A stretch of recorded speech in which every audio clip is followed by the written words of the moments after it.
Did you as an SME think 2021 was going to see you back in black? No, I'm not talking about the band AC/DC, but I am saying that more than 22% of surveyed SMEs list servicing excessive debt as one of their top 4 challenges. The data also shows that small businesses will have taken an additional unforeseen COVID debt somewhere between 100 to 300,000. It almost feels like we should stop for a minute's silence. You could be suffering from credit card debt, mortgage overwhelm and/or business debt. You might need a credit reset. Joining us today is Laurence Barlow, Company Director of Credit Reboot. They have helped 2,500 Australian families out of crippling debt and reset their finances in the last 5 years. And guess what? Your debt may not even be legally compliant. Welcome, Laurence. Thanks for having us, Angela. Not at all. Now, as we said off air, I think that debt will be one of the greatest COVID legacies to come. Absolutely, absolutely. So the Australian personal debt level is the second highest or first highest on the planet, depending upon which economist that you decide to talk to. On the planet? On the planet, in the world. And we've always called ourselves the lucky country. Yes. But as far as debt, and I grew up with parents who always said debt was good. And of course, that's the path we took down. So now, though, the reality is that debt is so high for us. Exactly. That, what are we, never going to pay it off? Yeah, it's a very, very big number. So there was an ASIC report that came out pre-COVID that talked about 1 in 5 Australians struggling seriously with credit card debt.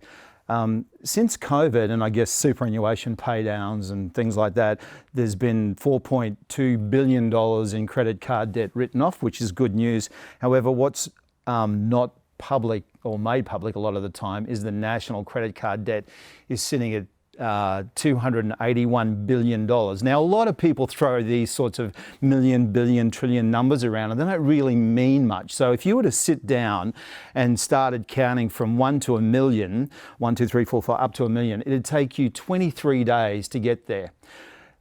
Do you want to have a guess at a billion? 1, 2, 3, 4, up to a billion? I know the number, but you say it. 100 years. So what that means is it means on the back of $281 billion in national credit debt, if you were to pay $1 every second of every day of every week of every month for the next 28,000 years, you'd be getting close, provided that they decided to freeze the interest, which is very unlikely. Right. So, and again, and we had that giggle off air before, in that 28,000 years to pay off that debt, and we're just talking about credit card debt. That's right. That's right. So, how did we get to that point where we're all racking up the credit card debt? Yeah, that's something that we deal with all the time. So what we found is that we've developed some software that looks at a consumer's credit application and determines where the responsible lending breaches have occurred when the credit provider issued the credit card to the consumer.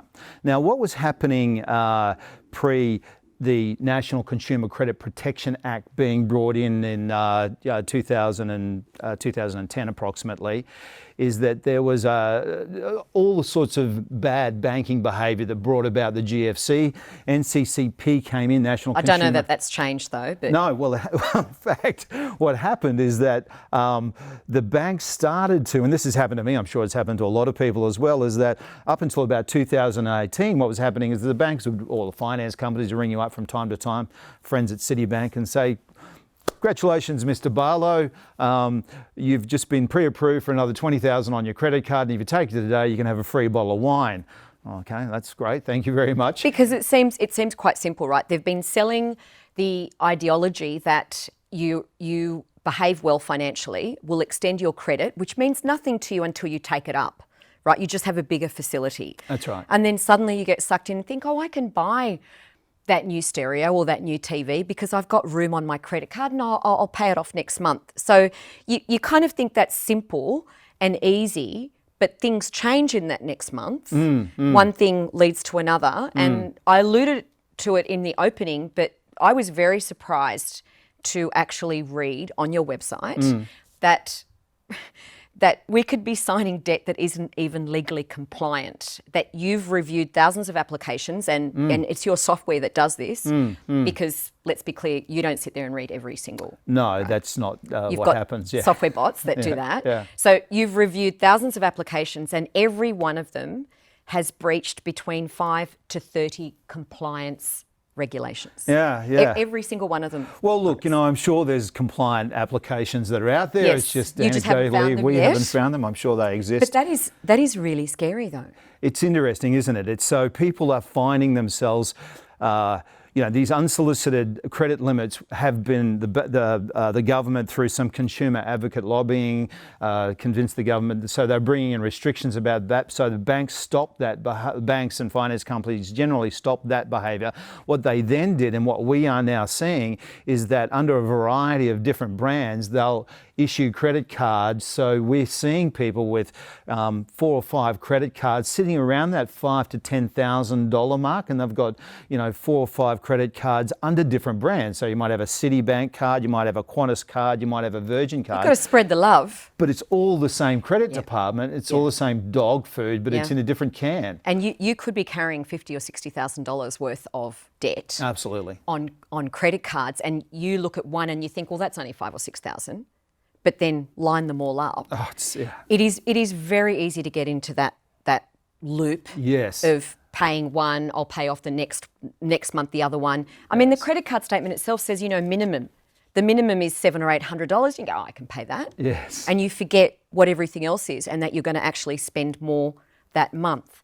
So look, I mean, I've always been of the mind that if you actually read all the banking documents that you get when you sign for a mortgage or whatever, you wouldn't sign it, because there's clauses in there that say, even though it's a 30-year loan, we can in fact call in that loan at any time. Absolutely, yeah. And they do on occasions. I'm not really here to talk about mortgages today, but we've got a lovely lady at the moment who was given a mortgage, a 30-year mortgage, 2 years ago, and she was 89 years old. Now, how do you give an 89-year-old a 30-year mortgage?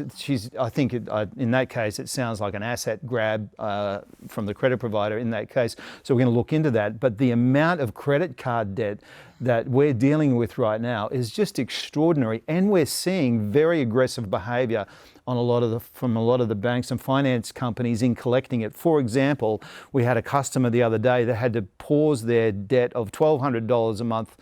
This was a personal loan, and the debt moratorium, the debt holiday, came to an end. The bank gets on the front foot and says, you need to start making your payments, and you need to, which I'm kind of terming as pay catch up, so that he's got to pay catch up at $5,000 a month instead of the $1,200 a month.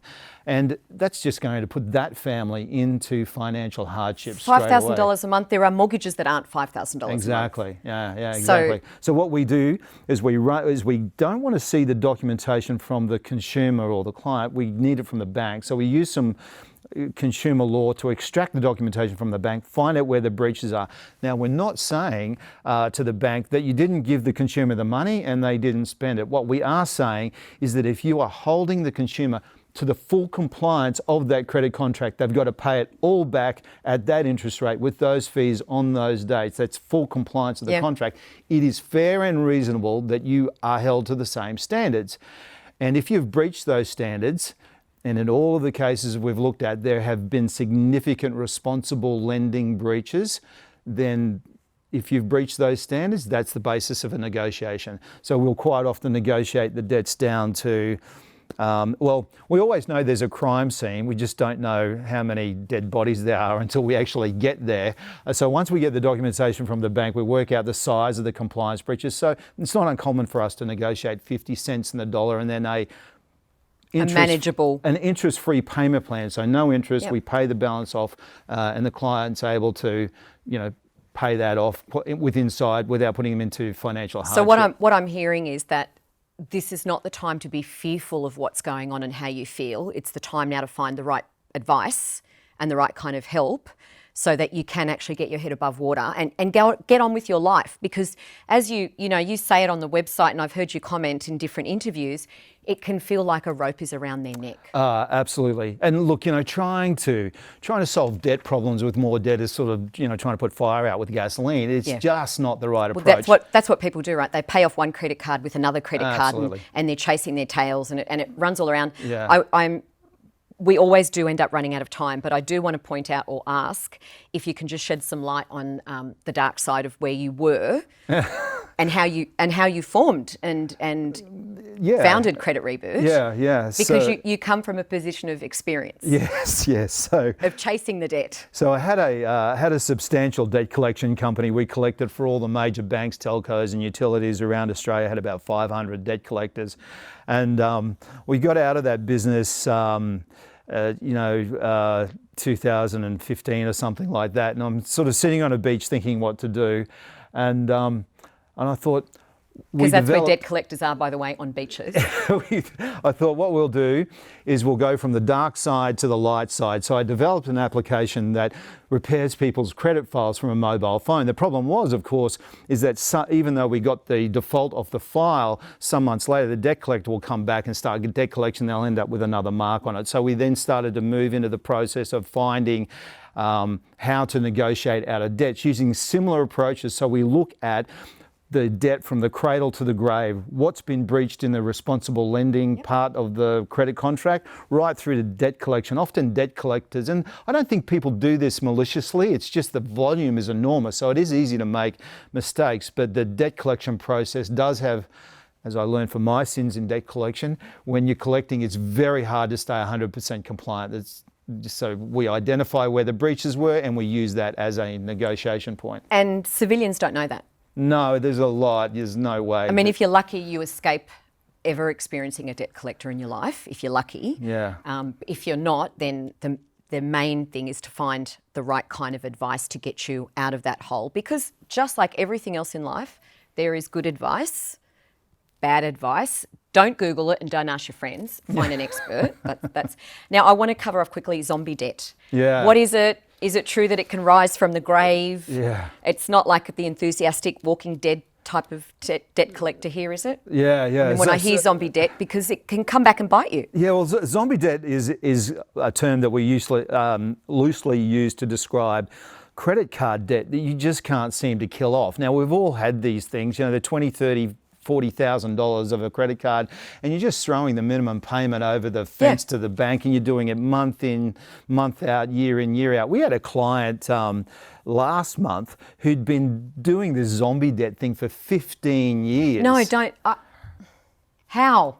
15 years, and he'd gone from and the repayments he was making were not enough to cover the interest. So the debt had started somewhere around the $15,000 mark. By the time he came into our orbit, he was at 50 grand. So what we did was we used the responsible lending legislation, got the documents in, realised that it was just more holes in it than Swiss cheese. So what we did was we had a conversation with the credit provider, and they thought that it was in their best interest to wipe the whole thing. They looked at it and went, yeah, oops, this is all wrong. It's easier. Yeah, they just wrote it off. Far kinder to write it off. And they do that, don't they? Yeah, it depends on the size of the breach, and they will write that off. Absolutely. Okay, one more thing. What is debt diabetes?